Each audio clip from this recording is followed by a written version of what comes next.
नमस्कार, न्यूज़ 24 देख रहे हैं आप। मैं हूं आपके साथ डॉक्टर मीना शर्मा और राजस्थान में हो रहे हर राजनीतिक घटनाक्रम के साथ हम हाजिर हैं। राजस्थान अब 50 जिलों वाला प्रदेश बन गया है। देश का सबसे बड़ा प्रदेश है भौगोलिक दृष्टि से। आज जिलों की संख्या भी यहाँ 33 से बढ़कर 50 हो गई है। कल इसका आधिकारिक रूप से ऐलान खुद मुख्यमंत्री की तरफ से प्रेस कॉन्फ्रेंस के साथ किया गया। संभाग भी अब 7 से 10 हो गए हैं। राजस्थान में जो नए जिले बने और संभाग बने उसको लेकर बहुत राजनीति हुई और हो रही है। जहां विपक्ष जिलों की राजनीति को लेकर विरोध कर रहा है कि इन तमाम तरह की इसमें कमियां खामियां हैं, वहीं सरकार जिलों का ऐलान और जिलों की घोषणा और जिलों का सीमांकन करने के बाद अब एक राहत की सांस ले रही है कि चुनाव से पहले एक और चुनावी बिसात में चाल जो है वो मुख्यमंत्री अशोक गहलोत सरकार की तरफ से पूरी कर दी गई है।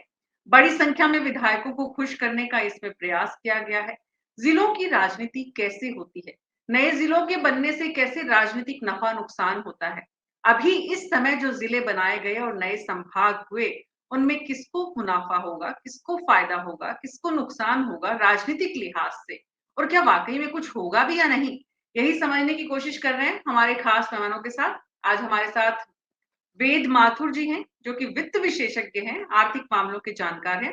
राजीव नमस्कार, गुप्ता जी नमस्कार। राजीव गुप्ता जी हैं हमारे साथ, समाजशास्त्री हैं और सामाजिक नज़रिए से, पहलू से इस दृष्टि को देखेंगे, इस पूरे ज़िलों की राजनीति को देखेंगे, समझेंगे उनसे। साथ ही बीजेपी से भरत मेघवाल, अशोक सिंह शेखावत बीजेपी से और भरत मेघवाल कांग्रेस से हमारे साथ हैं। अनिल चतुर्वेदी जी वरिष्ठ पत्रकार हैं। आप सभी का बहुत-बहुत स्वागत है। शुरुआत आपसे ही करना चाहेंगे भरत मेघवाल जी।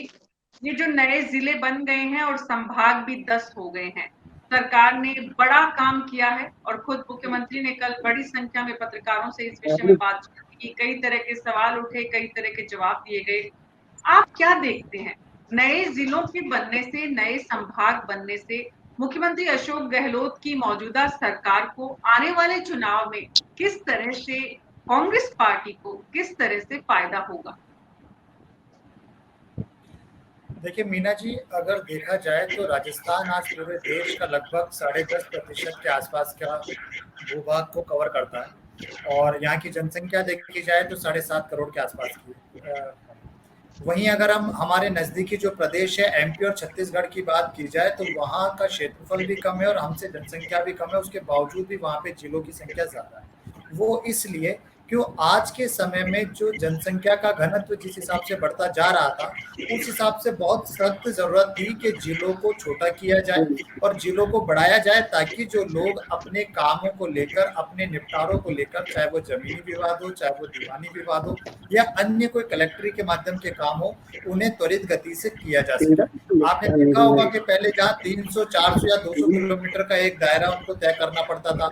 इसके साथ ही कलेक्टर और एसपी का भी जो क्षेत्र अधिकार था वो काफी बड़ा था, जिसकी वजह से वो सब जगहों को कवर नहीं कर पाते थे। एक तो इसमें पॉइंट ये था और दूसरी जो सबसे ज्यादा जरूरी चीज थी कि सरकार के द्वारा जितनी भी जन कल्याणकारी योजनाओं को चलाया जाता है उनको धरातल पर प्रॉपर रूप से पहुंचाया जा सके, एडमिनिस्ट्रेशन की मॉनिटरिंग ढंग से हो सके और साथ ही साथ देखिए जब नए जिला बनते हैं, नए कलेक्ट्री बनती है, नए एसपी ऑफिस खुलते हैं, तहसीलदार, पटवारी, रेवेन्यू इकाइयां उनका सृजन होता है, उसके साथ साथ नए पदों का भी सृजन होता है। तो इन सबको देखते हुए, जन सम्मान की बात को रखते हुए माननीय मुख्यमंत्री जी ने जो 50 जिलों का नोटिफिकेशन कल जारी किया उसमें आप देखिए कि किस तरीके से जनता में खुशी की लहर थी।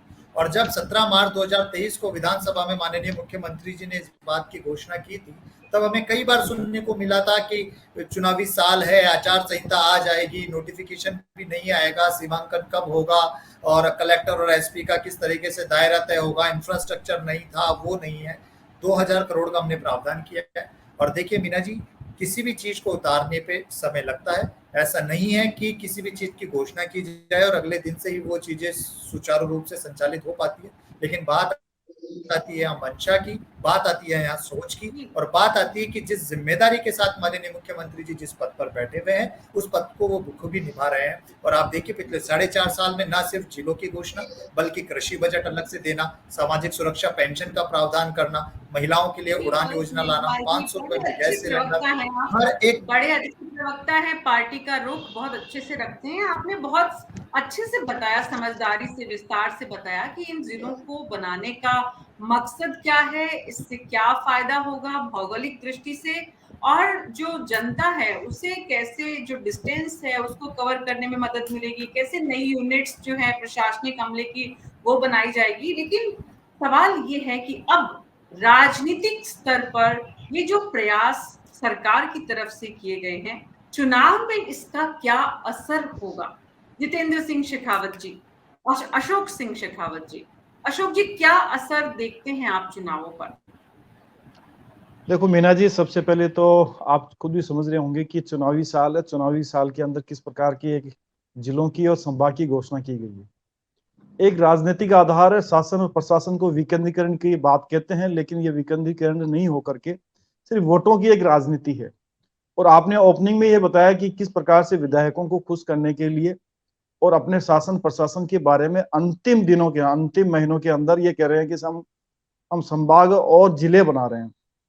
यदि आपने बजट में घोषणा की और कब करी जाकर के घोषणा, और घोषणाओं का मुझे लगता है कि आप यदि इन जिलों को बनाना ही था सरकार को, तो सरकार को कम से कम 1-1.5 साल के अंदर ही इसकी प्रक्रिया स्टार्ट कर दी जानी चाहिए थी, क्योंकि अक्टूबर 2023 के अंदर आचार संहिता लग जाएगी। कब तो ये जिलों का आधारभूत कैसे होगा, प्रशासन देख लीजिए। जिस प्रकार से मैं पुलिस के लिए बात बताऊं, आप देख लीजिए पुलिस के अंदर यदि आप अधीक्षक की बात करेंगे, सुप्रिटेंडेंट की बात करें, तो कितने हैं सर्किल है? 61 के लगभग अब सर्किल हो चुके हैं 15 जिलों का। यदि इनका कर लेते हैं तब 19 है, लेकिन 15 के लगभग हम करते हैं, तो वो तो खाली रह जाएंगे। ऐसे ही आईएएस कैडर के रह जाएंगे, नीचे का सारा ढांचा नहीं होगा। जो ये बताना चाहते थे कि हम क्या, प्रशासन क्या कैसे दे सकता है, तो वो आप पहले करते तो 3.5 साल में आप बता सकते थे। और एक जिले के लिए कम से कम भी आप किसी भी, मैं बोलता है वित्त विशेषज्ञ वो ज्यादा बता सकते हैं, लेकिन हमने मोटा मोटा वित्त विशेषज्ञों से चर्चा करी तो बोले कि 2,000 करोड़ के लगभग एक जिले के अंदर आएगा। जहां तक ये बात आती है कि दूरी की बात आती है, तो दूरी के लिए मुझे लगता है कि अगर आप शासन प्रशासन को विकेंद्रीय करते तो वो ठीक है, लेकिन राजनीतिक के लिए आप करते हो और विधायकों को खुश करने के लिए करते हो तो वो गलत है।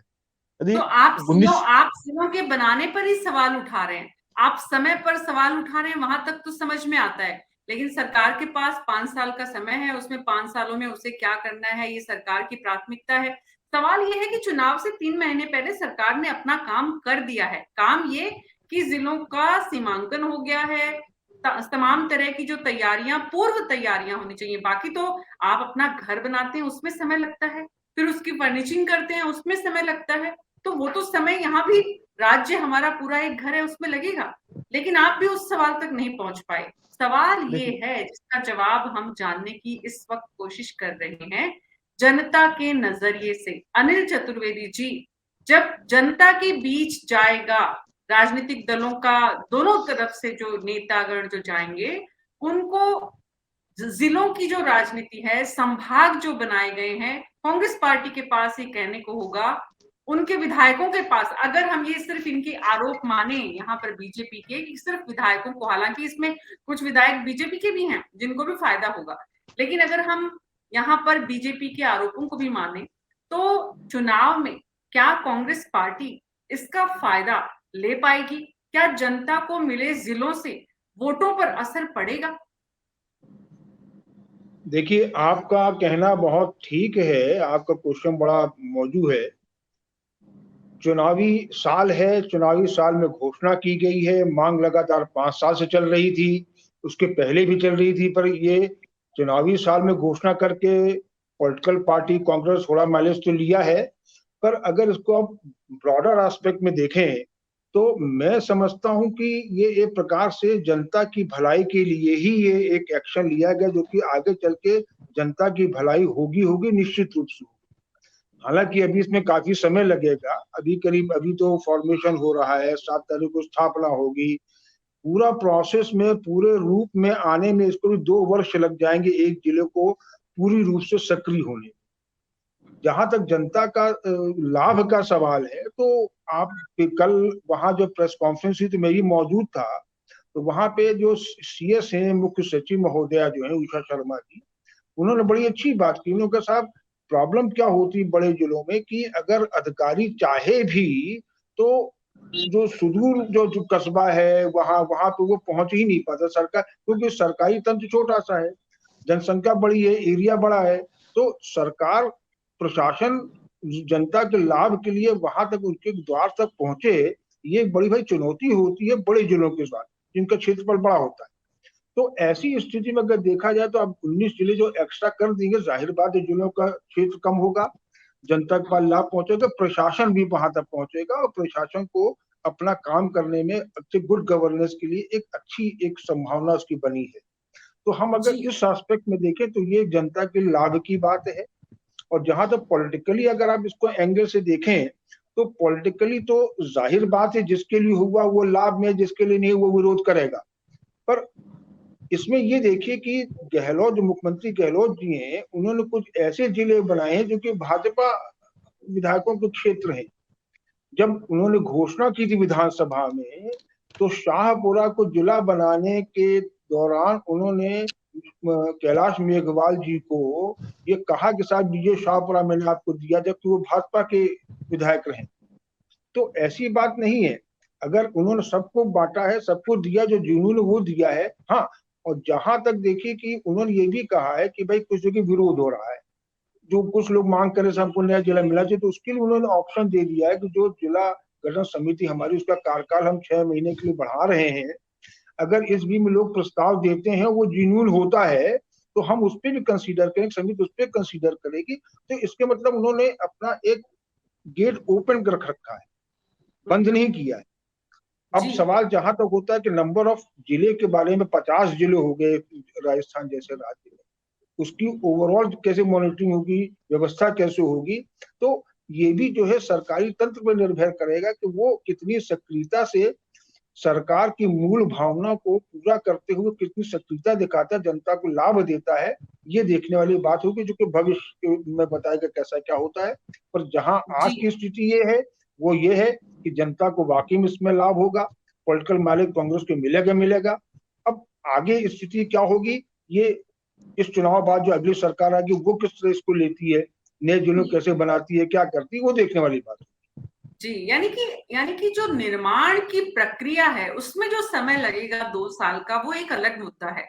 बात यह है कि नींव रख दी गई है और जो नींव रखी गई है उससे निश्चित रूप से जनता में एक संदेश और जनता को एक राहत और जनता को कहीं ना कहीं एक कॉन्फिडेंस आया है।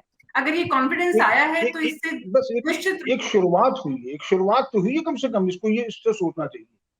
जी जी। और जब शुरुआत हुई है हमारे घर में, एक तरह से नए घर के निर्माण की जो बात शुरू हो चुकी है, हर जिले में जो नया बना है वहां की जनता को अगर ये आत्मविश्वास आता है, उनको अच्छा लगता है, उनको थोड़ी राहत महसूस होती है, तो निश्चित रूप से वो मुख्यमंत्री को धन्यवाद भी देंगे, सरकार को धन्यवाद भी देंगे।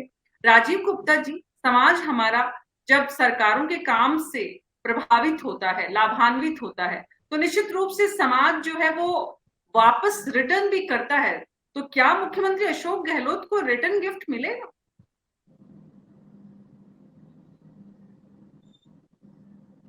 राजीव जी, आपका मोबाइल ऑडियो ऑन करिए।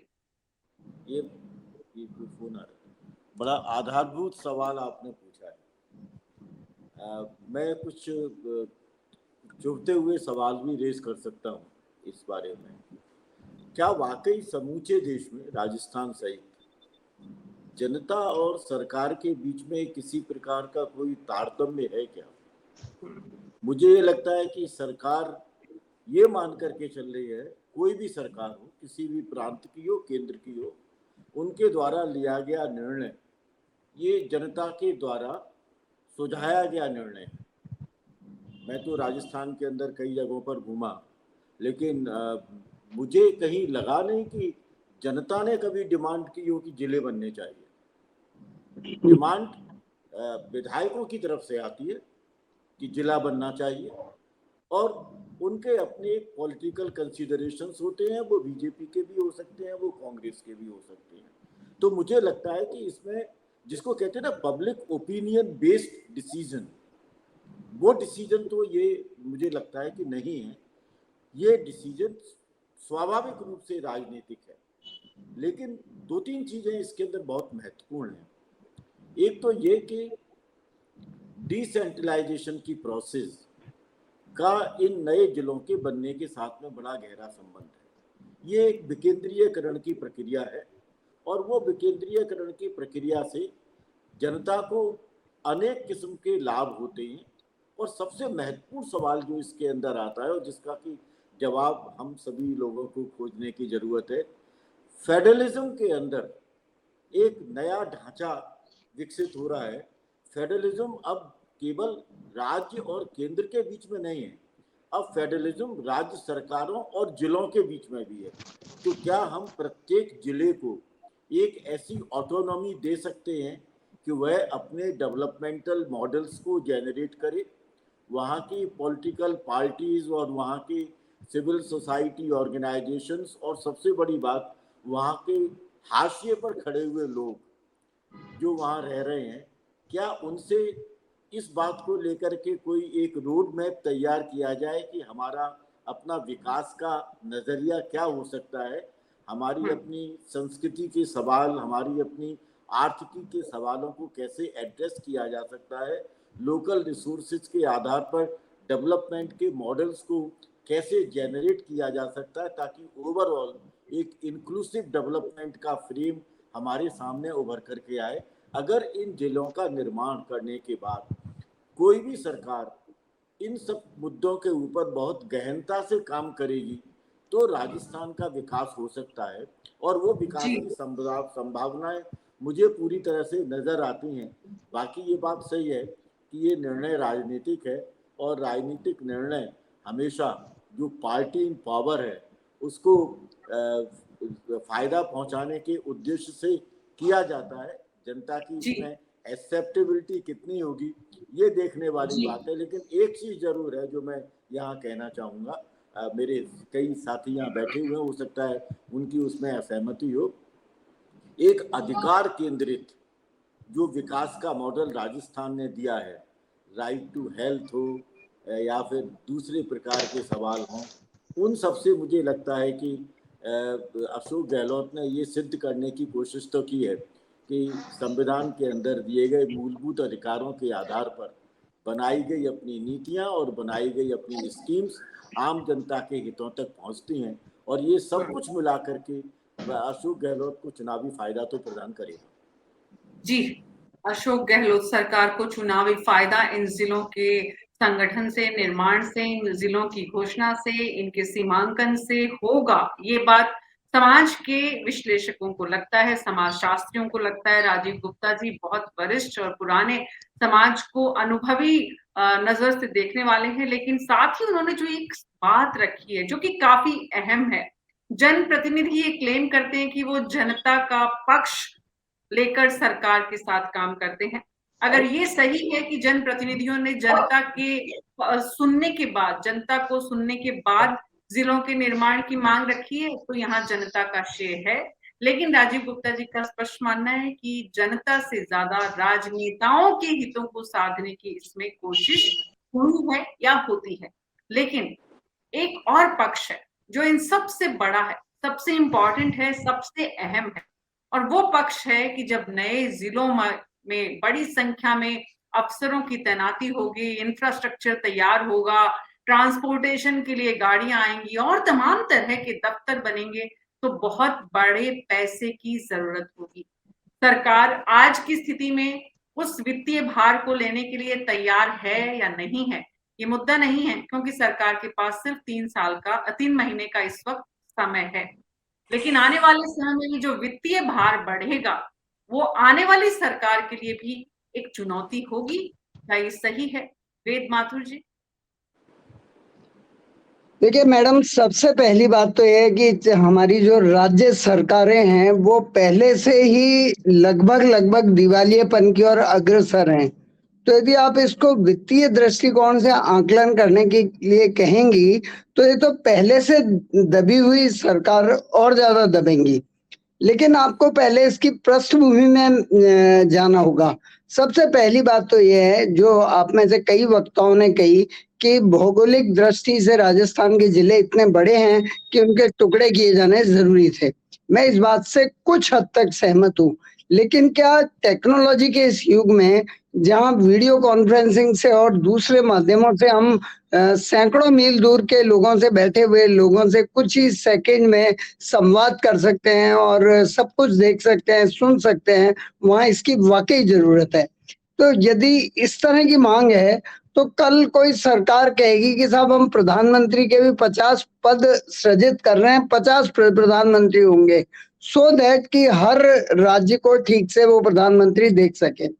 दूसरी बात यह है कि मेरी निगाह में सबसे इम्पोर्टेंट पॉइंट किसी भी सरकार के लिए है, वो है गुड गवर्नेंस और सरकारी तंत्र की संवेदनशीलता। मुझे दुख है कि कोई भी राज्य सरकार, सिर्फ इसमें भाजपा कांग्रेस की बात नहीं है, मैं रिपीट कर रहा हूं, कोई भी राज्य सरकार क्षमा के अपने तंत्र की संवेदनशीलता के बारे में जागरूक नहीं है। मैं एक उदाहरण देना चाहूंगा कि कौन सी राज्य सरकार ऐसी है जो ये सुनिश्चित करती हो कि उसका एम्प्लॉय जो मोटी तनख्वाह ले रहा है, मोटे भत्ते ले रहा है, वो ठीक सुबह 10 बजे अपने ऑफिस पहुंच जाता है। ज्यादातर सरकारी कर्मचारी 10:30, 11, 11:15 तक पहुंचते हैं और आप यदि किसी सरकारी दफ्तर के बाहर जाके खड़े हो जाएं तो आप पाएंगे कि 4 बजे से गाड़ियां निकलनी शुरू हो जाती हैं। तो सबसे पहली जरूरत तो है कि जो आपका तंत्र है उसको आप एफिशिएंट बनाएं और आम जनता के प्रति संवेदनशील बनाएं। दूसरी बात यह है कि यदि किसी तंत्र के अंदर आपका एसपी है, वो फरियादी बनकर एक एक थाने में जाता हो वेश बदल के, तो आपको 20 नए जिलों की या 19 नए जिलों की जरूरत है। लेकिन यदि एसपी साहब को अपने ही ऑफिस में बैठना है, कलेक्टर साहब को अपने ही ऑफिस के अंदर बैठना है, तो इनकी कोई विशेष उपयोगिता नहीं रह जाती है। जैसा अभी एक वक्ता ने और ने भी कहा है, हमारे एक पैनलिस्ट ने, कि हर जिले को एक प्रॉपर जिला मुख्यालय बनाने के लिए 2000 करोड़ रुपए की जरूरत है। उनका यह आकलन बिल्कुल सही है और आने वाले कई सालों तक जब आप मुफ्त बिजली दे रहे हैं और बहुत सारी चीजें मुफ्त कर रहे हैं, तो 2000 करोड़ रुपया प्रति जिला निकालना बड़ा मुश्किल है। दूसरा सवाल यह है कि मुझे अनुमान है कि करीब 300 से 400 करोड़ रुपए मासिक राज्य सरकार वेतन के रूप में आवंटित कर रही है। तो जो ही ये नए जिले बनेंगे, इसके अंदर नए कलेक्टर लगेंगे, नए एसपी लगेंगे, नई ट्रेजरीज खुलेंगी और नया तंत्र आएगा, तो 40% ये जो प्रशासनिक खर्चा है बढ़ जाएगा। तो क्या हमारा जो राज्य सरकार का तंत्र है वो इस बोझ को वहन कर पाएगा? तो निश्चित रूप से नहीं कर पाएगा। तो अब बात आती है जो डॉक्टर मीना जी का मूल सवाल है कि क्या इसका राजनीतिक लाभ मिलेगा। मैं आपसे एक काउंटर सवाल करता हूं कि कोई सरकार एक अधिसूचना जारी कर दे कि मैं 100 नए अस्पताल बना दूंगा या बना देंगे, तो क्या उस घोषणा मात्र से ही उसको वोट मिलेंगे या 100 अस्पताल बने, वो एफिशिएंटली काम करें, वहां प्रॉपर डॉक्टर हो, प्रॉपर नर्सें हो, दवाइयां हो और डायग्नोस्टिक सुविधाएं हो, तब जाके पब्लिक को लाभ मिलेगा, फिर पब्लिक वोट देगी? या महज एक घोषणा हो गई कि साहब 19 नए जिले बनेंगे, उससे वो उनको पॉलिटिकल लाभ मिलेगा? पहली बात। एक सबसे बड़ा सवाल है इस सरकार के सामने और आज के इस पैनल के सामने कि जब आपने 19 नए जिले बनाए तो आपका मापदंड क्या था? जब आप कोई काम करते हैं तो उसका एक फार्मूला होता है कि साहब इतनी पॉपुलेशन लेंगे, इतने किलोमीटर का एरिया लेंगे और ये फैक्टर लेंगे। अब जैसे केकड़ी का उदाहरण लें तो केकड़ी में चूंकि रघु शर्मा पावरफुल है, उन्होंने केकड़ी को जिला बना दिया, लेकिन केकड़ी में यदि आप जाएंगे तो आपको 8 बजे बाद रात को कोई बस नहीं मिलेगी सुबह 6 बजे तक। तो ये बड़ी विडंबना वाली स्थिति है। जबकि कई स्थान ऐसे हैं जो कि वेल कनेक्टेड हैं, जैसे उदाहरण के लिए देवली का मैं एग्जांपल दूं तो वो चूंकि राजमार्ग पे है देवली, तो वहां यातायात के बेहतर साधन है। तो केकड़ी में अगले 50 साल तक, क्योंकि वो किसी महत्वपूर्ण उसकी लोकेशन नहीं है ज्योग्राफिकली, इसलिए वहां साधन ही विकसित नहीं होंगे, इंफ्रास्ट्रक्चर ही विकसित नहीं होगा। तो ये मापदंड क्या है? ये जो राम लुभाया कमेटी बनी है, आप मान के चलिए, इस कड़वे सच को आप स्वीकार कीजिए कि उसने किसी वैज्ञानिक आधार पर सिफारिश नहीं दी है। ऐसा लगता है कि राज्य सरकार ने राजनीतिक आधार पर एक सिफारिशें बनाकर राम लुभाया कमेटी को दे दी और राम लुभाया कमेटी ने हस्ताक्षर करके वो सरकार को दे दी। ये सिस्टम रहा होगा, क्योंकि ये सिस्टम नहीं होता तो वो जो मापदंड है उसमें पारदर्शिता होनी चाहिए थी। अब प्रश्न घूम फिर के आता है कि क्या आपने जनता को लाभ देने के लिए नए जिले बनाए या सिर्फ वोट लेने के लिए आपने बनाए? तो ये निश्चित है कि एक व्यक्ति जो ठीक से सुन नहीं सकता है, देख नहीं सकता, वो भी जानता है कि ये जो नए जिलों की घोषणा हुई है ये सिर्फ और सिर्फ राजनीतिक लाभ लेने के लिए हुई है। लेकिन मैं आपसे घूम फिर के एक बात कहूंगा कि आप कितनी जातिगत समीकरणों की बात करें, नए जिलों की बात करें, स्वास्थ्य सेवाओं में जो मुफ्त दिया जा रहा है, बिजली मुफ्त दी जा रही है, लेकिन घूम फिर के मतदाता के सामने एक बात आती है, वो है गवर्नेंस। राजनीतिक ये समझते हैं कि वो गवर्नेंस का कोई महत्व नहीं है, उसका बहुत महत्व है। और गवर्नेंस नए जिले बनाने से नहीं बनेगी। पहले आपका जो जिले हैं, जो सरकारी महकमे हैं, उनको संवेदनशील और एफिशिएंट बनाना होगा। जी जी, तो मौजूदा जो व्यवस्था है कम से कम उसमें प्रशासनिक जिम्मेदारी, संवेदनशीलता, पारदर्शिता, जिम्मेदारी की बात जितनी है वो पहले तय हो, पुख्ता हो, उसके बाद नए जिलों की बात हो। वेद माथुर साहब की बात को हम अगर समझें, और साथ ही एक बहुत अहम बात वेद माथुर जी ने जो कही है कि राम लुभाया कमेटी ने जो सुझाव दिए, जिस आधार पे सुझाव दिए, उनका दरअसल मूल्यांकन होना चाहिए। उनके आधार था क्या? जिलों के बनाने का कोई जनसंख्या, कोई ज्योग्राफी, कोई भौगोलिक आधार, क्या कोई एक तय मापदंड हुआ जिसके आधार पर नए जिले बने तो सरकार को जो विकेंद्रीकरण की बात है उसको वाकई में अमल में लाने में आसानी हो? ये बात बहुत इंपॉर्टेंट इस मायने में भी है कि खबर ये भी है कि राम लुभाया कमेटी ने इतने जिले बनाने का सुझाव नहीं दिया था, और वो खुद हैरान हुए जब इतनी बड़ी संख्या में जिलों को घोषणा करने की बात आई। और ये ऑन प्रूफ है, ऑन पेपर्स है। भरत मेघवाल जी, ये बात सच है?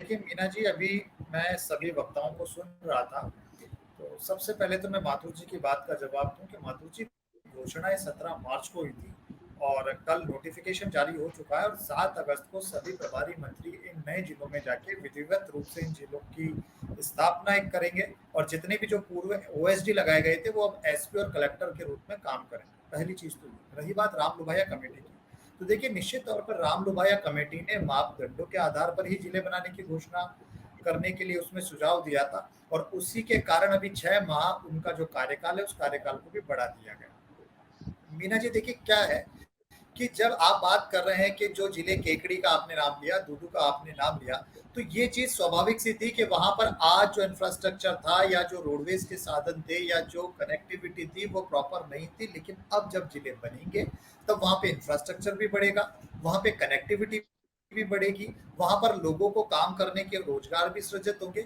और वो सारी चीजें होंगी जो एक जनता को चाहिए। निश्चित तौर पर इसमें समय लगेगा। हम ये नहीं कह रहे कि हमने आज घोषणा की, कल नोटिफिकेशन निकाला तो कल की तारीख में जिले सुचारू रूप से जिस तरीके से बाकी जिले चल रहे हैं उस तरह से चलेंगे, लेकिन समय लगेगा। बात फिर आती है कि एक नींव रखने की, एक सोच की। आपने भी बात कही कि 2000 करोड़ प्रति जिले के लिए चाहिए, उसके लिए कहां से फंड आएगा? तो देखिए राज्य सरकारें सदैव घाटे में ही रहती है, लेकिन उसके बावजूद इस राजस्थान ने 2020 में कोरोना जैसा समय देखा, उसके बाद माननीय मुख्यमंत्री ने अनेकों बजट की घोषणाएं करके उनको धरातल पर उतारा। ईआरसीपी जो 38,000 करोड़ की एक योजना थी उसमें भी हमने पैसा दिया, 360 करोड़ दिया, 920 करोड़ दिया और अब 14,200 करोड़ दिया। बात आती है वित्तीय प्रबंधन की, और वित्तीय प्रबंधन करना माननीय मुख्यमंत्री जी सुचारू रूप से बहुत बखूबी रूप से जानते हैं, क्योंकि 3 बार के मुख्यमंत्री रह चुके हैं। और अब जो आपने वीडियो कॉन्फ्रेंसिंग की भी वेद माथुर जी बात की, मुझे नहीं लगता कि हम इसको पैरेलल ले सकते हैं कि वीडियो कॉन्फ्रेंसिंग के माध्यम से कलेक्टर और एसपी अपने ऑफिस में रहते हुए अपने क्षेत्र को या अपनी जनता को जो समस्या है उनका समाधान कर सकते हैं। कई बार उनको क्षेत्र में भी जाना पड़ता है, कई तरह के दौरे करने पड़ते हैं, आपातकाल की स्थिति में भी करने पड़ते हैं, आपदा की स्थिति में भी करने पड़ते हैं। तो जिलों को जो बनाया गया है उसका बहुत बड़ा कारण है और वो जो कारण मिलेगा वो आगामी दिनों में हमें देखने को मिलेगा। और रही बात देखिए जिले बनाने की, मैं आपसे कहना चाह रहा हूँ परिसीमन अभी 2025 में होने वाला है, विधानसभा की सीटें भी बढ़ने वाली है। वो क्यों बढ़ रही है? ताकि जनता के ऊपर जनप्रतिनिधि मॉनिटरिंग करेंगे, उसका विकेंद्रीकरण हो सके, जनता को सुचारू रूप से उन सेवाओं को मिल सके। 880 सीटों की लोकसभा में बात अब शुरू होने लगी है, जहां 500 लोकसभा सीटें, वहां 800 के आसपास लोकसभा की सीटों की भी बात होने लगी। तो आप देखिए हर जगह आपको फेडरलिज्म को छोटा करना पड़ेगा, आपको विकेंद्रीकरण करना पड़ेगा, ताकि कम अनुपात में जनता को, जो जन सेवक है या जो सरकारी अधिकारी है, ब्यूरोक्रेट से, उनके पास इजी टू अप्रोच हो। रही बात अकाउंटेबिलिटी की, तो क्या सिर्फ और सिर्फ सरकार ही जिम्मेदार है? जो सरकारी कर्मचारी है, क्या उनकी अकाउंटेबिलिटी नहीं है? क्या उनका नैतिक दायित्व नहीं है कि उनको समय पर आना है, समय पर जाना है और जनता का काम करना है? एक तरफा अगर हम सरकार को सरकार का कितना सिस्टम जो है वो ऑटो मोड में है कि आज अधिकारी जो है वो समय पर पहुंचे। ये हर जी, बार आज बिल्कुल देखिए, आज मीना जी, सरकार ने जो ऑनलाइन सिस्टम लाया वो लाने वाली कांग्रेस सरकार थी।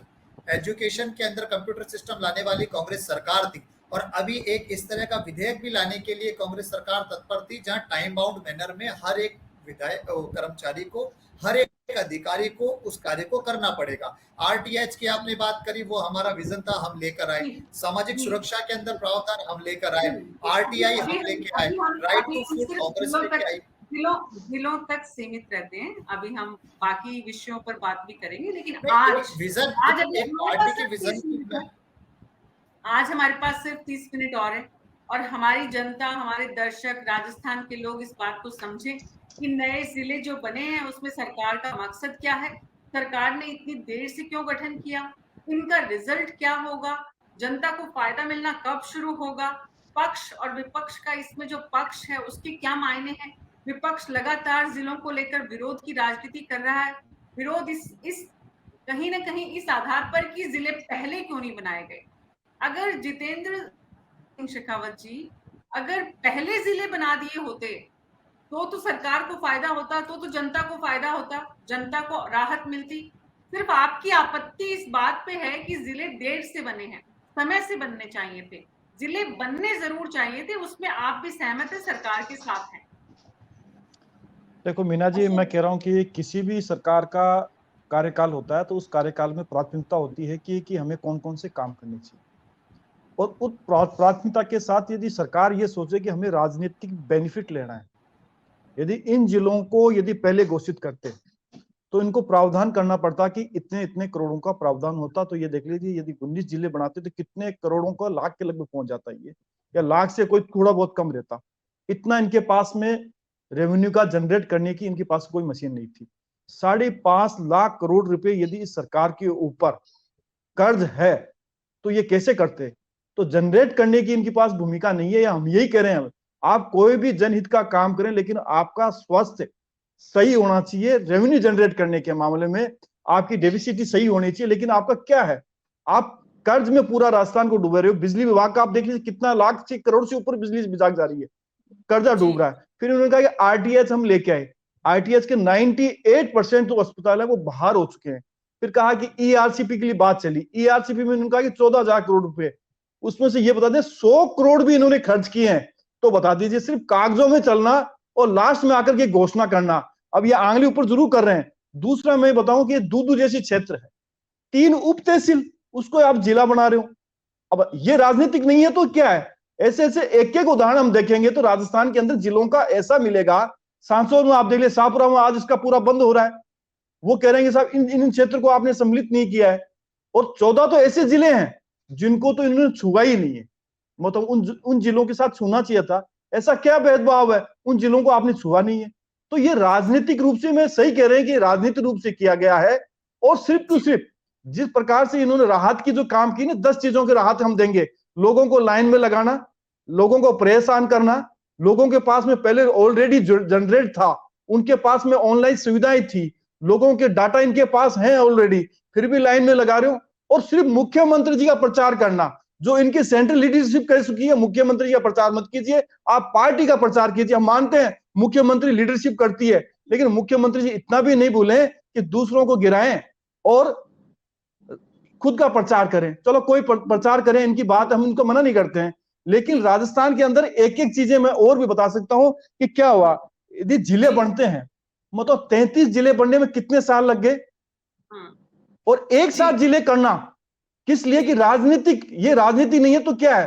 19 जिलों को बनाना और उसका निष्पादन नहीं करना, उसके रिजल्ट नहीं आना, आज रिजल्ट आते हैं तो पता पड़ता है कि आपने क्या किया। आपके पास में क्या इतने कर्मचारी हैं, इतने अधिकारी हैं, आपके पास फंड है? बच्चा जन्म ले रहा है, आप बोलेंगे जन्म लेते ही बच्चा जो है दौड़ नहीं, मैं कह रहा हूं कि सरकार को चलाना और जन्म लास्ट में लेना, और परिवार के सदस्यों से भी पूछा जाता है कि हम इस प्रकार से हम बंटवारा कर दें क्या, लेकिन परिवार के सदस्यों को नहीं पूछा गया। राम बुलाई जी क्या कहते हैं, मैं तो विदेश में था, मुझे पता ही नहीं, इतने जिले उन्होंने बना भी दिए क्या? मतलब कैसा, मतलब मैं एक मीना जी एक बात और कह दूं आपको, मैं समाप्त कर रहा हूं। यदि कोई भी कमेटी बनाते हैं तो कमेटी का मुझे लगता है उसकी राय भूमिका महत्वपूर्ण होती है। इस कमेटी के अंदर महत्वपूर्ण भूमिका नहीं रही है, यदि रहती इनकी तो सही तरीके से करते। आज आप लास्ट में जा रहे हो, लास्ट में जाकर कर रहे हो कि साहब जिले हमने बना दिए। इसका परिणाम कब मिलेगा? परिणाम दूसरी सरकार के लिए आप छोड़ोगे। मैं कह रहा हूं जिले बनाने पर हम खिलाफ नहीं है, मैं कह रहा हूं इनकी मनसा पर है। अशोक जी, पार्टी आपकी अगर सत्ता में आती है तो क्या इन पर पुनर्विचार होगा? मैं कह रहा हूं कि अब विचार होना नहीं होना, मैं कह रहा हूं कि सरकार की क्या मनसा है ये से सरकार के लास्ट में आप चुन के लेके जाएं, जिले बनाएंगे आप, और उनके लिए आप बजट में प्रावधान नहीं रखेंगे। जी अशोक सिंह जी, सरकार बहुत गलत कर रही है। सरकार को आपने कटघरे में खड़ा किया है, आपने कटघरे में खड़ा किया है। सरकार की मंशा पे सवाल है, सरकार के एक्शन में कमी है। सवाल जनता ये जानना चाहती है, आप चुनाव में जा रहे हैं, अगर आपकी सत्ता आती है, ये जिले ऐसे ही रहेंगे कि इन पर पुनर्विचार होगा? मैं कह रहा हूं कि मीना जी, कोई भी काम होता है, जो विपक्ष होता है वो जनता की आवाज होता है, और जनता की आवाज विपक्ष उठाता है। विपक्ष ये भी कह रहा है, जनता भी ये कह रही है कि आपने ये शुरू में क्यों नहीं बनाए। और जहां तक आपने कहा कि बीजेपी सरकार आएगी तो इन जिलों का क्या करेंगे, मैं कह रहा हूं कि जो घोषित हो जाते हैं, मैं कह रहा हूं कि यदि बजट में आप प्रावधान करते तो बहुत अच्छा लगता है, इतना इन जिलों को बजट मिलेगा। आज क्या इतने आईएएस हैं, आईपीएस हैं, आरपीएस हैं आपके पास, इतना आपके पास ढांचा है, प्रशासनिक रूप से आपके पास वित्तीय प्रबंधन है, इतनी सारी आपके पास, कौन से जिले बनेंगे? एक मैं बताऊं आपको, उदाहरण बताऊं, जिस प्रकार से कुचामन है, कुचामन सिटी को कौन सा बनाओगे अब जिले का राजधानी? आप कौन सा क्षेत्र बनाओगे? कोई कह रहा है कि डीडोना बनाइए, इनमें कंट्रोवर्सी हो रही है। कुचामन में भी परेशानी है, केकड़ी में भी परेशानी है, सीकर को संभाग बनाने में भी, बांसवाड़ा में भी। सवाल ये है बीजेपी का स्टैंड क्या है? बीजेपी इन जिलों को और संभागों को कायम रखेगी? चुनाव से पहले इस पर कोई स्टैंड अपना रखती है पार्टी, या फिर सिर्फ आलोचना करेगी और चुनाव के बाद जो स्थिति है वही वैसी की वैसी बनी रहेगी? मैं कह रहा हूं मीना जी, यदि विपक्ष का काम होता है कि जनता को और जागरूक करना और जनता को बताना कि ये हड़बड़ाहट के अंदर किस प्रकार से इन जिलों को बनाया गया है, यदि जिले सही समय पर बनाते तो उसका परिणाम मिलता। क्योंकि आज मैं बैठ कर कहूं कि किसका क्या हो क्या नहीं हो, ये भविष्य के लिए छोड़ा जाता है कि इन जिलों का कैसे होगा। लेकिन हम ये जरूर कहते हैं, इन्होंने कोई जिलों का किया कि उसका हमारी सरकार आएगी, उस सरकार के अंदर इन जिलों का जो भी वित्तीय प्रबंधन होगा, स्वास्थ्य सुधारेंगे हम, रेवेन्यू जनरेट सही करेंगे। इन जैसे नहीं है कि 5.5 लाख करोड़ का जो भार जो जनता पर छोड़ के जा रहे हैं, वैसा नहीं करेंगे। तो मैं कह रहा हूं जिले बनाने में कितने साल लगते हैं, उस पर पुनर्विचार नहीं होगा, और जिलों का जो सरकार ने काम किया है उसी को आप आगे बढ़ाएंगे। आपकी बात को मैं अगर समझूं अशोक सिंह शेखावत जी, जनता अगर आपको समझे, जनता आपको जो सुन रही है कि बीजेपी अगर सत्ता में आती है तो कांग्रेस सरकार द्वारा, मुख्यमंत्री अशोक गहलोत द्वारा बनाए गए नए जिलों और संभागों को यथावत रखेगी, उसमें कहीं कोई किंतु परंतु, पुनर्विचार, कोई कमीशन, कोई जांच, कुछ नहीं होगी। मैं कह रहा हूं कि यदि जनता की आवाज आती है, जनता यह मांग करती है कि हमारे जिलों का गठन जो हुआ है उसकी दूरी, उसके मापदंड वो सही नहीं है, जो नहीं होने चाहिए थे, मुझे लगता है कि उसके लिए समय चाहिए, और समय के अनुसार पता पड़ेगा कि सरकार कैसी प्रकार के काम कर रही है। और आज आप भी देख लीजिए, ये मांग उठ रही है, शाहपुरा की मांग उठी है, जनता ने मांग उठाई है।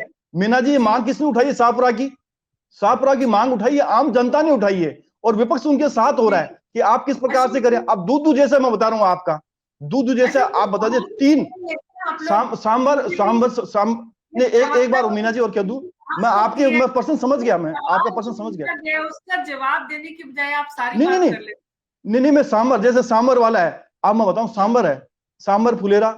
आज जयपुर ग्रामीण की कौन सी राजधानी होगी, कहां मनाओगे आप, उसका हेडक्वार्टर कहां मनाओगे? आज वो जिले की मांग कर रहा था, उसको आपने इग्नोर किया। वो दूधू में नहीं मिलना चाह रहे थे, अब मतलब गोलमोल आप घुमा रहे हो, तो सरकार घुमा रही है गोलमोल। आपके चुनावी घोषणा पत्र में इन जिलों को लेकर, इन जिलों में जो गड़बड़ियां हैं, जो आप आरोप लगा रहे हैं, इनको लेकर कहीं कोई स्पष्टता होगी? आप लोग कुछ जनता को सीधा स्पष्ट रूप से कहेंगे कि इन जिलों में से इतने हम रखेंगे, इतने नहीं रखेंगे, ये सही है, ये गलत है, कुछ होगा चुनावी घोषणा पत्र में? मैं कह रहा हूं कि भारतीय जनता पार्टी का जब मैनिफेस्टो बनेगा और उसमें प्रक्रिया स्टार्ट होगी, और उस प्रक्रिया के तहत मुझे लगता है जो कमेटी बनेगी वो समग्र विकास के लिए राजस्थान के जो भी विकास के कायम हो सकते हैं उनके सारे विचारणीय जो बिंदु होंगे उस मैनिफेस्टो में रखेंगे, चाहे शिक्षा हो, स्वास्थ्य हो, लॉ एंड ऑर्डर हो, जिले के गठन से संबंधित हो, सारी चीजें उनको जो होगा वो जनता के फीडबैक लेंगे, उसके आधार पर सभी चीजें उसमें रखेंगे। जी, तो इंतजार कर रही है बीजेपी कि करना क्या है और किस तरह से करना है, जनता का एक एक कदम फूंक फूंक के रखना कि जनता किस तरह से रिएक्ट कर देती है। अगर गलती से विरोध किया और वहां पर जनता जो है चुनाव में उसके पक्ष में है तो नुकसान नहीं हो जाए, तो नफा नुकसान की जो कैलकुलेशन है उसमें जाहिर है, स्वाभाविक है बीजेपी जिस तरह से इस मुद्दे पर अपना रुख दिखा रही है। स्पष्ट रूप से बीजेपी कमियां निकाल रही है, लेकिन जिलों को लेकर कोई अपना रुख साफ नहीं कर रही है। जनता जो कहेगी वो करेंगे, यानी कि समय बताएगा। अभी चुनावों से पहले नहीं, चुनावों के बाद इस पर चर्चा होगी कि हमें क्या करना है। बहरहाल राजीव गुप्ता जी, जब जिले बनते हैं तो उस जिले में और नए संभाग बनते हैं तो उनमें एक तरफ तो एडमिनिस्ट्रेशन के नए जॉब अपॉर्चुनिटीज आती हैं, दूसरी तरफ वहां की जो जनमानस है, वहां का जो युवा है, वहां के जो लोग हैं, उनको लोकल जो है इंफ्रास्ट्रक्चर डेवलपमेंट में भी काफी काम, वर्किंग अपॉर्चुनिटीज मिलती हैं। तो उस जिले के विकास में, यानी कि जो नया जिला बनाया गया है, उसको विकास की, स्टेट की जो मेन स्ट्रीम है, मुख्य धारा है, उससे जोड़ने में भी मदद मिलती है, इसमें कोई दो राय नहीं है। हर जिले का जो भी बनाए हैं और जो चल रहे हैं आपके, उनका मैंने पहले भी कहा कि इनके विकास का आपको एक रोड मैप तो तैयार करना ही पड़ेगा। वो एक्चुअल में रोड मैप तैयार होता ही नहीं है। मैंने इसलिए संकेत दिया था कि जनता और सरकार के बीच में जो एक संबंध होना चाहिए, सक्रियता का संबंध, वो टूट गया। और केवल यही नहीं टूटा है, ये मीना जी हर जगह पर टूटा है। आज मैं अभी अशोक जी को बड़ी गहराई से सुन रहा था, मेरे अब सभी साथी सुन रहे थे, भयभीत हैं कि अगर हमने जो जिले बने हैं अगर उनका विरोध कर दिया तो कहीं हमको ये राजनीतिक दृष्टि से नुकसानदेह ना हो जाए। तो आपने देखा ना, घुमा फिरा करके हमको आप जवाब दे रहे हैं। जनता समझ रही है सर, ऐसा नहीं है कि जनता की समझ का स्तर नहीं है। हमको मतलब पता लग रहा है कि हमारे लिए आप कौन से विकास का मॉडल जनरेट करना चाहते हैं। रही बात नए जिलों के बनने की, तो ये बात बिल्कुल वाजिब है कि पहले की तुलना में अब आप ज़्यादा प्रभावशाली तरीके से, बशर्ते जो अभी बेद जी कह रहे थे कि अगर आपके पास में प्रशासन की संवेदनशीलता है और राजनीतिज्ञों की अपनी एक समझ है, तब तो वहाँ पर विकास के मॉडल, एम्प्लॉयमेंट, ये सब चीज़ें डेवलप हो जाएंगी। कहीं ऐसा ना हो कि आगे चल कर के, अभी डीलिमिटेशन की बात भी कर रहे थे हमारे साथी, आसाम के अंदर डीलिमिटेशन हो रहा है, जानते हैं, हम उस पर कोई टिप्पणी नहीं करना चाहते। विभिन्न जिलों के नाम बदल करके आप जिलों का क्या स्वरूप करना चाहते हैं, मैं उत्तर प्रदेश के उदाहरण नहीं देना चाहता, लेकिन एक चीज जरूर आ रही है। इन सबसे एक संकेत मेरे को मिल रहा है समाजशास्त्र के विद्यार्थी के रूप में कि ये पॉपुलिज्म आप कब तक चलाएंगे। जी, ये एक पॉपुलिज्म है, और कहीं ऐसा ना हो कि ये पॉपुलिज्म एक फिर माध्यम बन जाए कुछ लोगों को अमीर बनाने का और बाकी जनता को और गरीब बनाने का। ये इनकम और वेल्थ इनइक्वालिटीज के सवाल बेद जी ने भी संकेत दिया, अनिल जी ने भी संकेत दिया, ये बहुत जरूरी है। लेकिन एक बात मैं फिर कह रहा हूँ आपसे कि अगर इन जिलों का, मैं इसमें नहीं जा रहा कि कौन सा जिला छोटा है कौन सा बड़ा है, क्या विरोध है, लेकिन अगर आपने कोई एक इफेक्टिव रोड मैप तैयार किया जो कि हमारे प्रशासनिक और राजनीतिज्ञों की क्षमता के अंदर है, बशर्ते वो उसका इस्तेमाल करें, तो एक डेवलपमेंट का मॉडल हमारे सामने उभर करके आ सकता है। और शिक्षा, स्वास्थ्य, पब्लिक डिस्ट्रीब्यूशन, ये जो 3 मुद्दे महत्वपूर्ण तरीके के हैं, वो अगर उनकी एक्सेसिबिलिटी आम जनता के बीच में बहुत दूर तक हो जाती है तो मुझे लगता है कि राजस्थान विकास के रास्ते पर चल पड़ेगा। लोन की बात या कर्ज की बात मैं नहीं कर रहा, क्योंकि वो फिर एक विवाद का सवाल है। अभी अशोक जी ने सवाल किया, मैं पूछूं, केंद्र ने 2014 के बाद अब तक कितना लोन कर दिया?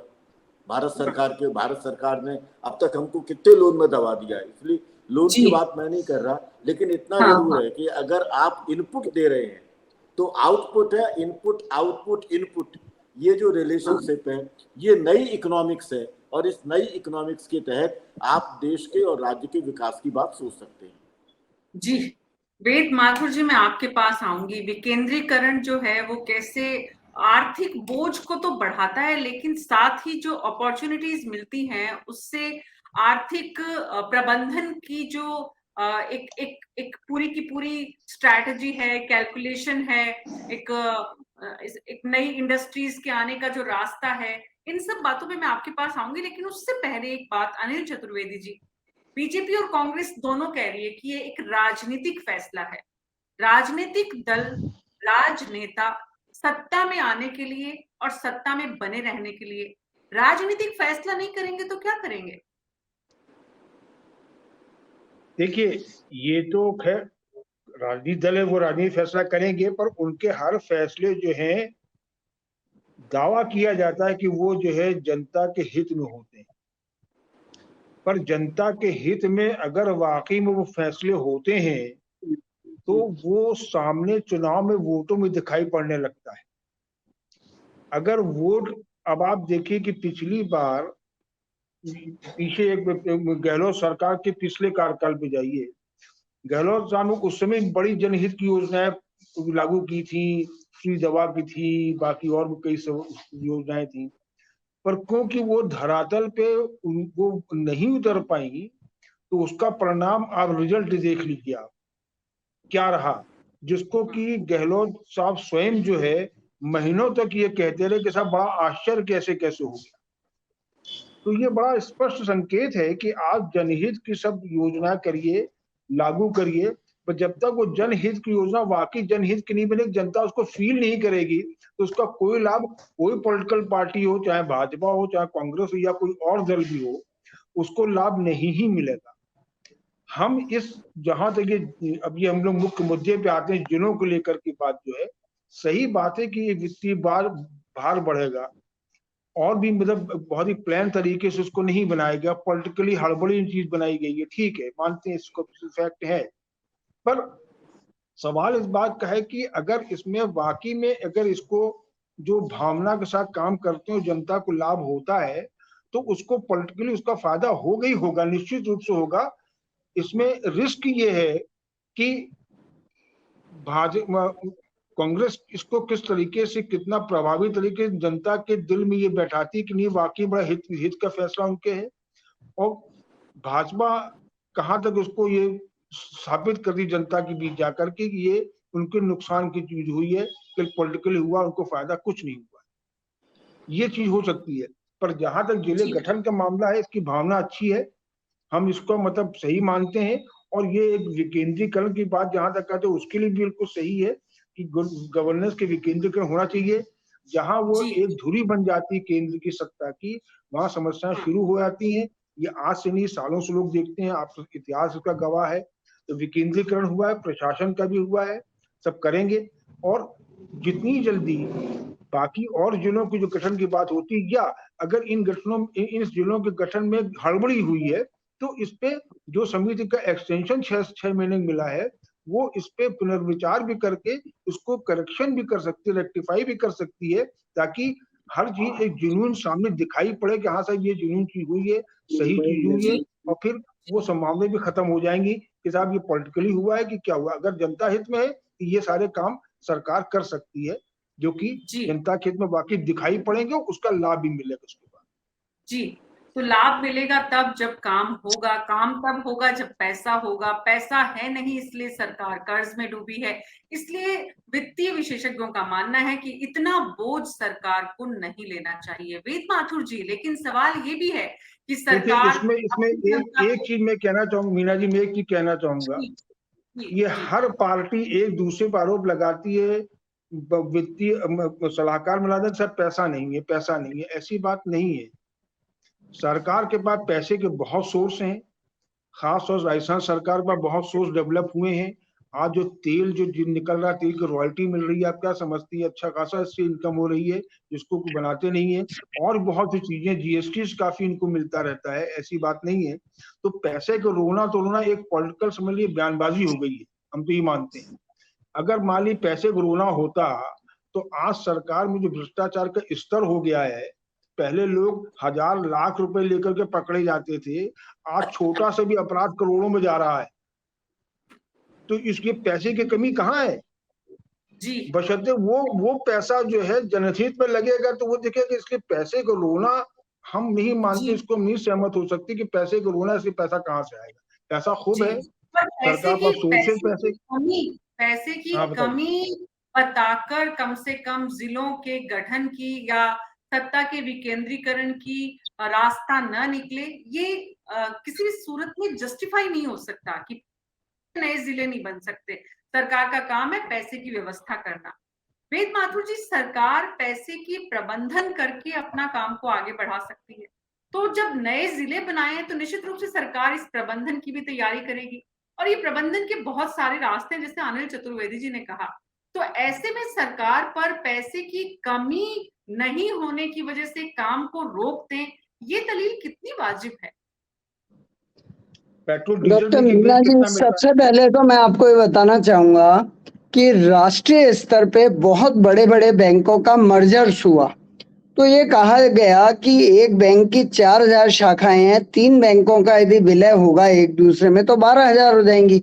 तो वो मैनेजेबल नहीं रहेगा, प्रबंध संभव ही नहीं है। जो मौजूदा व्यवस्था है बेहतर है, लेकिन इसके बावजूद केंद्र सरकार ने बैंकों का विलय किया, मर्जर किया। और आज विलय के बाद मेरा दावा है कि ये बैंक ज्यादा मितव्ययता आ गई इनके प्रशासनिक खर्चों में, प्लस ये ज्यादा एफिशिएंटली काम कर रहे हैं। तो जो विकेंद्रीकरण की आप बात कह रहे हैं ना, उसके बहुत सारे दूसरे विकल्प मौजूद हैं, पहली बात। दूसरी बात मैं आपसे शेयर करना चाहूंगा कि 40 साल पहले मैं जैसलमेर जिले के बिल्कुल बॉर्डर का गांव था सम जो टूरिस्ट प्लेस है, उससे भी 5 किलोमीटर आगे एक गांव था सम। वो मेरे ख्याल से उस समय राजस्थान का सबसे पिछड़ा हुआ गांव था 40 साल पहले। अब इन 40 साल बाद में जब अब गया वहां पे, तो वो बहुत विकसित हो गया। तो ये विकास कलेक्टर साहब ने, एसपी साहब ने नहीं किया है, ये लोगों की जिजीविषा ने किया है। तो गवर्नमेंट जो अपना खर्चा बढ़ा रही है 1500-2000 करोड़ प्रति जिला, प्लस आपका जो रेकरिंग खर्चा है एस्टेब्लिशमेंट का, उसको उससे कोई नहर बनाए, उससे कोई जलदाय योजना बनाए, या कोई इस तरह का सड़कें बनाए, स्कूल्स बनाए, तो बेहतर है। दूसरी महत्वपूर्ण बात यह है कि आपके पास सरकारी स्कूल हैं, और जितने भी सरकारी अध्यापक हैं, आपको अच्छे से पता है कि इसमें कम से कम 90% सरकारी अध्यापक ऐसे हैं जो अपने बच्चों को प्राइवेट स्कूल में पढ़ाते हैं।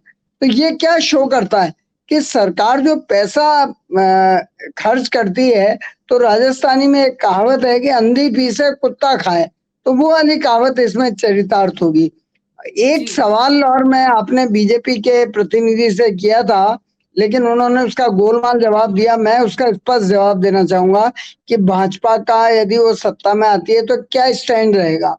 देखिए, इस देश के अंदर बहुत सारी बातें ऐसी हुई हैं, जैसे आरक्षण है, मैं उसके पक्ष में हूँ व्यक्तिगत रूप से आरक्षण के कई कारणों से, लेकिन आरक्षण जो शुरू हो गया वो बंद नहीं हो सकता, कोई भी बंद नहीं कर सकता। इसी तरह जो 19 जिले बन रहे हैं, इसको भाजपा अगले 1000 साल बंद नहीं कर सकती। क्यों इसलिए बंद नहीं कर सकती कि वो नाराज हो जाएंगे। ये डिबेटेबल हो सकता है मीना जी कि जो नए जिले बने हैं वहां पे लोग कांग्रेस को या गहलोत जी को वोट देंगे या नहीं देंगे, इस पे आप डिबेट कर सकते हैं। लेकिन ये निश्चित है कि यदि कोई नई सरकार आके वो जिला बंद कर देगी तो उसको वोट नहीं मिलेगा, ये निश्चित है, ठीक है ना, इसलिए बनेगा। अब मैं एक बात आपसे कहना चाहता हूँ, ओवरऑल की जो मैं मैनेजमेंट में 40 साल रहा और मैंने देखा कि यदि आपकी नीयत साफ है, आप अपने तंत्र को मजबूत करना चाहते हैं और संवेदनशील बनाना चाहते हैं, आज सबसे बड़ी समस्या मीना जी, उसकी ओर मैं आपका ध्यान आकर्षित करना चाहूंगा, वो ये है, राजस्थान की समस्या नहीं है, ये भाजपा शासित प्रदेशों की भी समस्या ये है कि सरकारी कर्मचारी अपने आप में इतना बड़ा वोट बैंक बन गए हैं और इतना बड़ा ओपिनियन मेकर बन गए हैं कि उनसे कोई छेड़छाड़ नहीं करना चाहता। कोई नहीं चाहता उनमें अनुशासन हो, समय पे आए या संवेदनशील बने। आप मेरे साथ गांव में चलिए, कितने पटवारी ऐसे हैं जो आपको मिल जाएंगे, या कितने तहसीलदार ऐसे हैं जो मिल जाएंगे, और आप पता लगाइए कि कितने पटवारी ऐसे हैं, कितने तहसीलदार ऐसे हैं जो बिना घूस लिए, रिश्वत लिए हुए काम कर रहे हैं। तो उस दिशा में बहुत गंभीरता से काम नहीं हो रहा है। अब आप कहेंगे जी भ्रष्टाचार निरोधक विभाग ने ये किया वो किया, लेकिन उस पर मेरा काउंटर सवाल है कि जो लोग रंगे हाथों रिश्वत लेते हुए पकड़े गए, बहुत सारे IAS, RAS, तहसीलदार, उनको सरकार ने अभियोजन की अनुमति नहीं दी। अब अभियोजन की अनुमति नहीं मिलेगी तो वो वैसे बरी हो गए, उनको कोर्ट में जाने की जरूरत ही नहीं है। कुल मिला के आज जो स्थिति चल रही है मीना जी, उसको मैं ये कहना चाहूंगा कि जो हमारी मौजूदा सरकार है वो डाई हार्ड है कि कुछ भी हो जाए, हमें येन केन सत्ता में दोबारा आना है, पहली बात। उसके लिए अर्थशास्त्र को आप अलग रख दो। मैंने पहले भी आपकी एक डिबेट में कहा है कि आज हमारी राजनीति, चाहे दिल्ली की हो, चाहे उत्तर प्रदेश की, चाहे राजस्थान की, वो ऐसी हो गई है कि यदि आपको चुनाव जीतना है तो किसी भी अर्थशास्त्री को अपने ऑफिस में और घर में मत घुसने दो। आप अर्थशास्त्र के हिसाब से मत चलो, अनाप शनाप काम करो, लोक लुभावन योजनाएं लाएं। तो अभी राजस्थान में जो हो रहा है उसको मैं देखिए बड़ी गंदी भाषा में कहना चाहूंगा कि सरकार क्या कर रही है कि वो अनाप शनाप खर्चे की घोषणाएं कर रही है। वो पैसा कहाँ से आएगा ये किसी को पता नहीं है, लेकिन उस सरकार ये सोचती है कि मान लो हम दोबारा सत्ता में आ गए तो तब की तब देखी जाएगी, और यदि नहीं आते हैं तो कम से कम विरोधियों के लिए बारूदी सुरंगें बना के जाएं। ये जितनी भी मुफ्त की योजनाएं हैं या नए जिले हैं या ऐसी और घोषणाएं हैं जिनमें रेकरिंग खर्चा भी है और कैपिटल इन्वेस्टमेंट भी है, ये सारी योजनाएं नई सरकार के लिए बारूदी सुरंगें हैं। तो ये फटेंगी क्योंकि वो उतना खर्चा नई सरकार वहन नहीं कर पाएगी और उसको रोकेगी वो उस खर्चे को, तो लोग उसको वोट नहीं देंगे और वो सरकार अलोकप्रिय हो जाएगी। तो कुल मिला के देश की स्थिति खराब है। हम लोग अर्थव्यवस्था की ओर देखते नहीं है और हम कुल मिला के इसमें लगेंगे हमें चुनाव जीतना है, और भाजपा इसका अपवाद नहीं है। जब भाजपा सत्ता में आएगी तो वो इनमें से कोई जिला बंद नहीं करेगी। हाँ, अब एक समस्या ये जरूर आएगी कि कुछ जिले ऐसे हैं जिनको राजनीति के चलते हुए वो डिजर्व करते थे, पात्र थे, पर उनको जिला नहीं बनाया गया। जैसे मैं आपको बताऊं, सूरतगढ़ है और ऐसे बहुत सारी जगह हैं, देवली का मैंने जिक्र किया, सूरत उसका किया, और भी बहुत सारी जगह ऐसी हैं कि जिनका जो पात्र होने पे भी जिनको नहीं किया गया। अब जो ही नई सरकार आएगी वहां के लोग मांग करेंगे। अच्छा, अभी जिनको जिला बनाया गया है उनमें से 90% तो ऐसे हैं जहाँ जिले की मांग ही नहीं थी। वहां के MLA की मांग थी कि वो चुनाव में जाएगा तो कुछ बोलने के लिए उसके बाद मुद्दा होगा कि साहब मैंने जिला बनवा दिया, लेकिन जनता की डिमांड ही नहीं थी कि वहां पे जिला बनाया जाए। तो मेरा ये कहना है कि मैं देखिए कंक्लूड कर रहा हूँ, मेरा ऐसा नहीं कहना है कि सरकार खर्च के काम ना करे, लेकिन वो काम करे जो प्रोडक्टिव हो, उत्पादक हो। आप उत्पादक काम करिए ना, आप किसानों को पानी दीजिए, किसानों को बिजली दीजिए, आप नहरें बनाइए, आप और जैसे बीसलपुर का बांध है उसकी क्षमता बढ़ाइए, और बहुत सारे काम है जो सरकार को करने चाहिए और सरकार नहीं कर रही है, उनको करिए। इस तरह की घोषणाओं से यदि आप वोट बटोरना चाहते हैं तो मुझे तो ये लगता है कि मैं कंक्लूडिंग मेरी ओर से रिमार्क देना चाहूंगा कि माया मिली ना राम, पैसे भी जाने हैं और गलत निर्णय भी हो जाएगा जो पलटा नहीं जा सकेगा, और कम से कम इन हथकंडों से चुनाव नहीं जीता जाएगा। जी, बहुत बहुत शुक्रिया आप सबका। जो बात निकल कर सामने आ रही, राजीव गुप्ता जी ने भी इस बात का जिक्र किया, अनिल चतुर्वेदी जी ने भी इस बात का समर्थन किया, और वेद माथुर साहब भी इसी बात पर कहीं ना कहीं अपनी बात को कंक्लूड कर रहे हैं कि सिर्फ जिलों की घोषणा से कुछ नहीं होगा, सिर्फ जिलों के सीमांकन से, नोटिफिकेशन से कुछ नहीं होगा, मंशा सरकार की साफ है, उससे भी कुछ नहीं होगा। बड़ी बात यह है कि जनता को आप कितना साथ ले पा रहे हैं, और जिलों की मांग क्या जनता की तरफ से की गई है। अगर विधायकों से पहले ही नाराजगी है अशोक गहलोत सरकार की एक बड़ी बात जो सामने आ रही है कि ज्यादातर विधायकों से नाराजगी है। ऐसे में विधायक जिलों की सौगात अपने जनता को देकर क्या उनको खुश कर पाएंगे, इसमें डाउट है। ऐसे में सवाल यह है कि भले ही अशोक गहलोत सरकार की तमाम प्रयासों मंशा के बाद भी जनता उन पर कितना वोट में वो तब्दील कर पाएंगे और कमबैक कर पाएंगे, 1985 का इतिहास दोहरा पाएंगे, वो अभी भी संशय है। भले ही जिलों की राजनीति के नाम पर बहुत सुर्खियां बटोरी है मुख्यमंत्री अशोक गहलोत ने, और जनता भी कहीं ना कहीं उनके द्वारा दिए गए जितने तोहफे हैं, उपहार हैं, उनका रिटर्न गिफ्ट भी उन्हें देना चाहेगी। लेकिन सवाल ये है कि जनता को कुछ मिलेगा तब देगी, या फिर घोषणाओं से, प्रचार प्रसार से और बड़े बड़े पोस्टर्स को देखकर सरकार खुद आत्ममुग्ध होती रहेगी। न्यूज़ 24 में आज मेरे साथ इतना ही। शाम 6 बजे सोमवार से शनिवार हर दिन आप देखिए मरुधरा की बात मेरे साथ। नमस्कार।